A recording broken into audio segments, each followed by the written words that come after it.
Protein-based ant baits are essential when invasive ant species prefer protein and grease over sweet foods.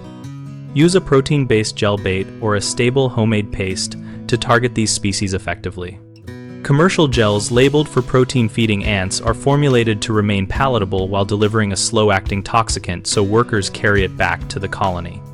For a do-it-yourself option, mix canned tuna with borax, using a ratio of about 1 tablespoon of borax per 1 cup of tuna until it forms a sticky paste that will adhere to a bait station.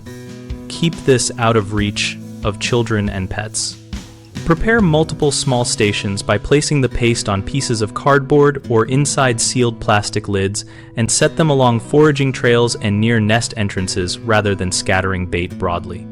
Rotate your bait matrix by season because ants shift preferences as brood needs change, so offer protein baits in spring and fall if you see protein feeding.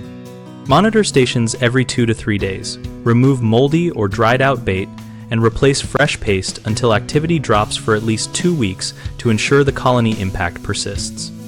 The most common mistakes are using sugar baits on protein-preferring ants so the bait is ignored, placing bait far from trails so workers never find it, and applying immediate contact insecticide that kills foragers before they can return to the nest.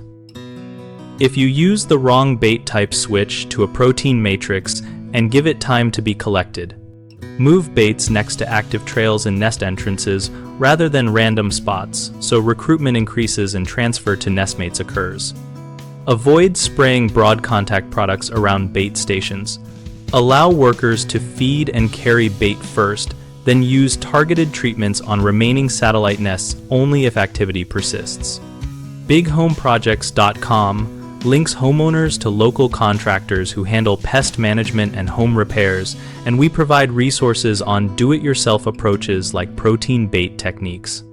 We also host a discussion community where we and other users share field tips, photos, and local experience so homeowners and contractors can connect and learn from each other.